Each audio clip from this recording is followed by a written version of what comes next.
Hello बच्चों, देखिए आज मैं अपने साथ क्या लेके आई हूँ। क्या आप पहचान सकते हैं ये क्या है? सोचिए। बिल्कुल सही, ये हैं छाते। रंग बिरंगे सुंदर सुंदर छाते।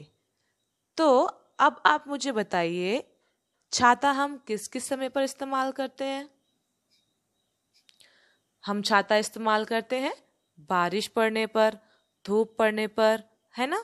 तो छाता हमें बारिश के पानी और तेज धूप से बचने में मदद करता है। अच्छा बच्चों, अब आप मुझे बताओ कि जब बारिश होती है तो आपको कैसा लगता है? अच्छा लगता है ना? कितना अच्छा लगता है, पानी गिरता रहता है, बूंदें गिरती हैं। पर अगर यही बारिश रुके ही ना तो, और रोज रोज रोज रोज बारिश ही होते रहे, तो क्या आपको अच्छा लगेगा? क्या हमको अच्छा लगेगा? नहीं, हमको अच्छा नहीं लगेगा। अगर हमारे यहाँ पर रोज रोज बारिश होगी, रोज रोज पानी गिरेगा, तो हम सबको अच्छा नहीं लगेगा बिल्कुल भी, है ना। क्योंकि सब जगह पानी पानी हो जाएगा। तो अब आप सभी बच्चों को तो पता ही होगा कि हमारी हुबली में कितनी बारिश होती है। पिछले 1-2 महीने से यहाँ पर कितनी बारिश पड़ रही है ना। तो हम सभी परेशान हो जाते हैं कभी कभी तो, कि बारिश कब बंद होगी, कब हम बाहर जा सकेंगे, कब हम घर के बाहर खेल सकेंगे। तो आज जो हम कविता पढ़ने जा रहे हैं, उसमें ही आप ही की तरह छोटे छोटे नन्हे मुन्ने बच्चे हैं जो कि बारिश से परेशान हो चुके हैं। क्योंकि बारिश रुक ही नहीं रही है, पानी जो है वो बरसे ही जा रहा है, और बारिश जो है वो लगातार बरस रही है। तो आइए उनकी परेशानी सुनते हैं, ठीक है। हाय, ये है टिप्सी। तो आज हम आपको सुनाने जा रहे हैं एक कविता। आप सुनना चाहोगे? तो चलिए शुरू करते हैं।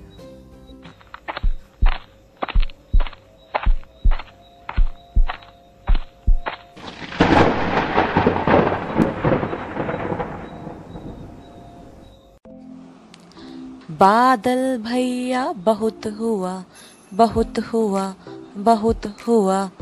कीचड़ कीचड़ पानी पानी, याद सभी को आई नानी। सारा घर दिन रात चुआ, बादल भैया बहुत हुआ, बहुत हुआ, बहुत हुआ। जाए कहाँ कहाँ पर खेले, घर में फंसे बोरियत झेले। ज्यों पिंजरे में मौन सुआ, बादल भैया बहुत हुआ, बहुत हुआ, बहुत हुआ। सूरज दादा धूप खिलाए, ताल नदी सड़कों से जाए। तुम भी भैया करो दुआ, बादल भैया बहुत हुआ, बहुत हुआ, बहुत हुआ। बादल भैया बहुत हुआ, बहुत हुआ, बहुत हुआ। तो बच्चों, ये तो हुई कविता की बात। तो चलिए अब हम इस कविता का अर्थ भी जानेंगे, ठीक है। तो हम करेंगे अपनी पाठ्य पुस्तक रिमझिम का पाठ 6, बहुत हुआ। ठीक है, हमारी कविता का नाम है बहुत हुआ। अब आप चित्र में देख सकते हैं कैसे घने काले बादल आ रहे हैं और जा रहे हैं, है ना। जब बारिश आती है तो इस तरह के काले बादल हमको आसमान में दिखाई पड़ते हैं, ठीक है। अब हम देखेंगे, ये है हमारी कविता बहुत हुआ। तो इसका अर्थ जानने से पहले आप देखिए इस चित्र में, ये आपकी पाठ्य पुस्तक का चित्र है। तो यहाँ पर बहुत सारे बच्चे हैं, वो क्या क्या कर रहे हैं देखिए ध्यान से। इस चित्र में क्या क्या हो रहा है आप देख सकते हैं। इस चित्र में छत से पानी टपक रहा है बारिश का, एक लड़का छाता लिए खड़ा है, कुछ बच्चे कुछ खेल खेल रहे हैं, एक लड़का कुछ चित्र बना रहा है, एक कुत्ता पानी से भीग गया है, एक लड़की पानी में नाव चला रही है, भीगी बिल्ली खिड़की पर बैठी है, और एक व्यक्ति घर के बाहर छाता पकड़कर जा रहा है है ना। तो कितनी सारी जो एक्टिविटीज हैं इस चित्र में आपको दिखाई पड़ रही हैं। तो ये सब क्यों हो रहा है, सब पानी पानी क्यों हो रहा है इस चित्र में? क्योंकि बारिश बहुत जोरों से पड़ रही है।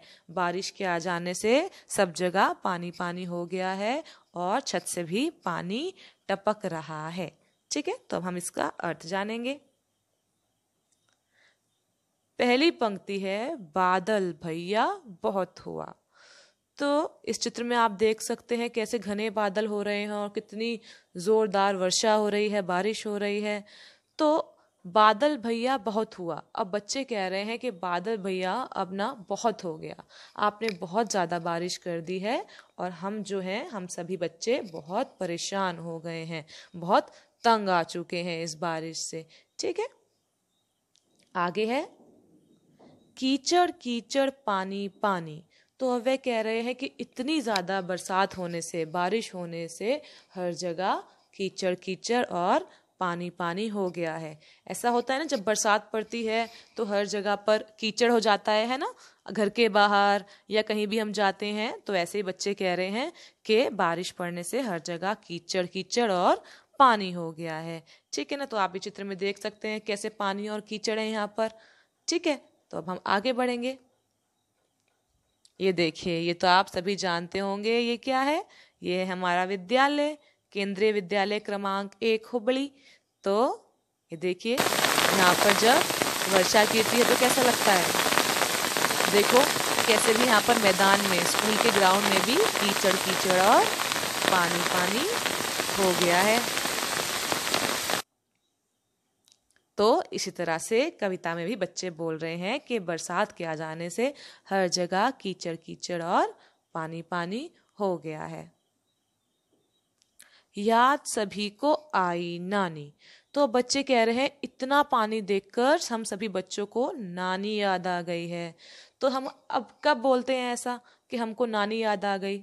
सोचो, मैं बताती हूँ। जब कभी भी हम पर मुसीबत आती है या परेशानी आती है तो हम बोलते हैं अरे नानी याद आ गई। तो यहाँ भी बच्चों को इतनी बरसात से परेशानी हो रही है, हर जगह पानी पानी हो गया है, पानी टपक रहा है। तो सभी बच्चे को क्या हुआ? सभी बच्चों को नानी याद आ गई है ना, उन पे मुसीबत आई, परेशानी आई, तो वह कह रहे हैं कि हम सभी बच्चों को तो अपनी अपनी नानी याद आ गई।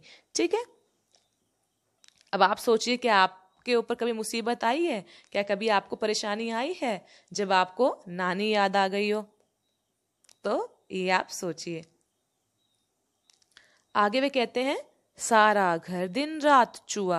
अब सारा घर दिन रात चुआ, इसका अर्थ है, चुआ का अर्थ यानी टप टप पानी बरसना।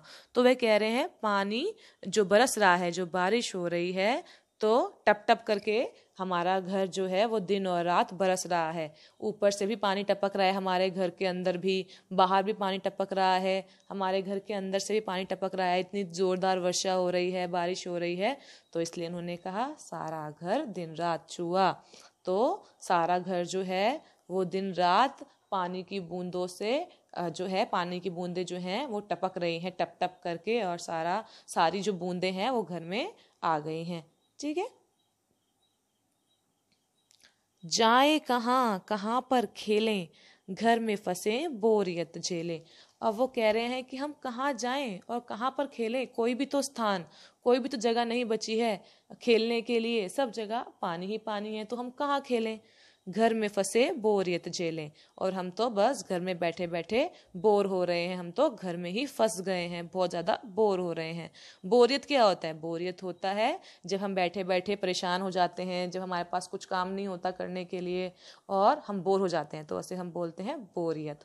अब जैसे कि कोरोना का समय चल रहा है ना, हम सभी लोग अपने घर में बुरी तरह फंस गए हैं, कहीं जा नहीं सकते, कोई आ नहीं सकता हमारे घर पर, स्कूल भी बंद है, हमारा विद्यालय बंद है, बस सारा टाइम हमको घर पे ही रहना पड़ता है। तो हम भी तो फंस चुके हैं। तो इसी तरह से ये बच्चे भी परेशान हैं, ये भी बच्चे घर में फंस चुके हैं, क्योंकि ये भी बाहर खेलने नहीं जा सकते। ज्यों पिंजरे में मौनसुआ।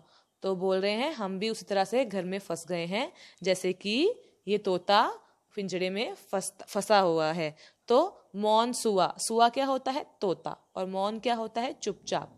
तो वो कह रहे हैं कि हम भी घर में इसी तरह फंस गए हैं, जैसे मानो तोते को पिंजरे में बंद कर देते हैं ना, वो कहीं बाहर नहीं जा सकता, उड़ नहीं सकता बाहर, बस पिंजरे में ही उसको रहना पड़ता है। तो इसी तरह से बच्चों को भी सिर्फ घर में ही रहना पड़ रहा है और वह घर में फंस चुके हैं। ठीक है।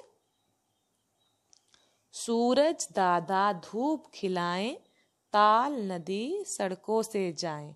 तो अब वह सूरज को क्या बोल रहे हैं? सूरज को बोल रहे हैं दादा।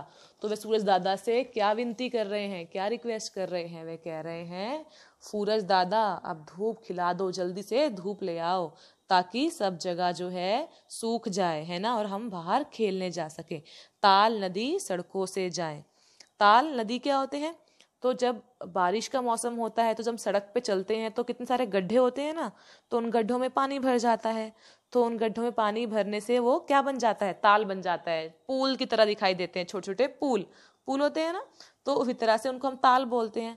तो वो कह रहे हैं कि सूरज दादा आप धूप खिला दो, आपके धूप जब खिलाओगे आप जब, तो आपकी गर्मी से जो है सारा पानी सूख जाएगा और सब जो ताल है, जो नदी हो गई है यहाँ पर, वो सब सड़क से चली जाएंगी, यहाँ पर कुछ नहीं बचेगा, क्योंकि सूरज की गर्मी से सब सूख जाएगा पानी।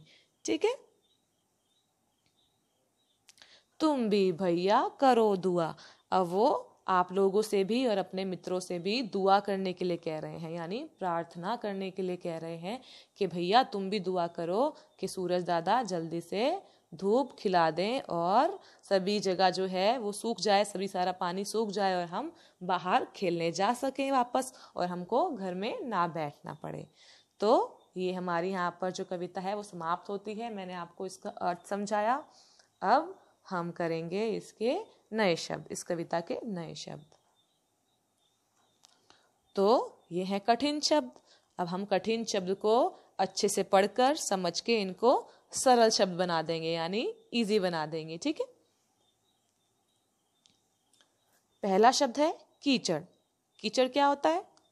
पानी में मिली हुई धूल या मिट्टी। जब पानी में धूल मिल जाती है, मिट्टी मिल जाती है, तो कुछ इस तरह का आपको चित्र दिखाई देता है हर जगह, कीचड़, तो हम उसको कीचड़ बोलते हैं।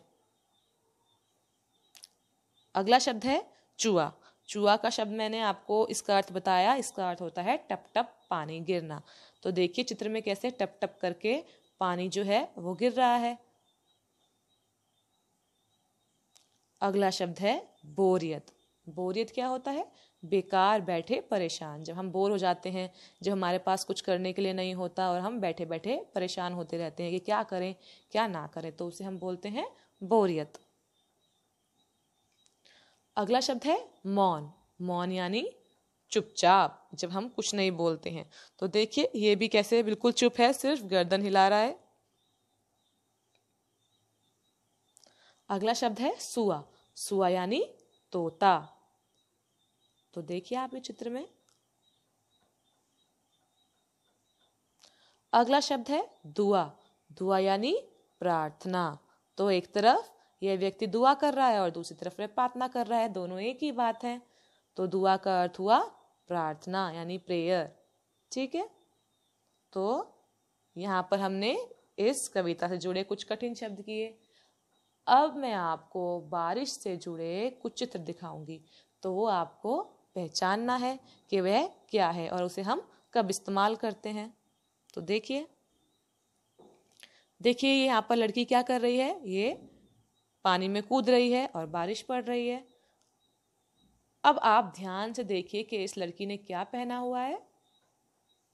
इसने पहना है रेनकोट। ये हम कब पहनते हैं? जब बारिश पड़ती है। रेनकोट पहनने से हम भीगते नहीं हैं। तो यहाँ शब्द हुआ रेनकोट। अगला चित्र देखिए, ये क्या है? सभी जानते हैं, ये है छाता। इसका प्रयोग हम कब करते हैं? जब बारिश पड़ती है या धूप पड़ती है, तो ये हमारी पानी और धूप से हमको बचाता है। अब ये तो आपके मनपसंद की चीज आ गई। ये क्या है? ये है कागज की नाव, पेपर बोट। हम सब बनाते हैं ना और पानी में चलाते हैं, तो ये है कागज़ की नाव। तो बारिश पड़ने पर हमको जो है नाव बनाना बहुत अच्छा लगता है। हम रंग बिरंगे कागज़ का इस्तेमाल करके नाव बनाते हैं और उसे पानी में चलाते हैं। ये क्या है? ये कांच पर आपको क्या दिखाई दे रही है? छोटी छोटी जो ड्रॉप्स दिखाई दे रही है उसे हम हिंदी में क्या कहते हैं? ये हैं बूंदें। ये है पानी की बूंदें। ठीक है, तो हमने अभी बारिश से जुड़े कुछ शब्द पढ़े। तो आज की कक्षा में बस हम इतना ही करेंगे। अगली बार हम मिलेंगे अपनी अगली कक्षा में अगले टॉपिक के साथ। तब तक के लिए बाय बाय।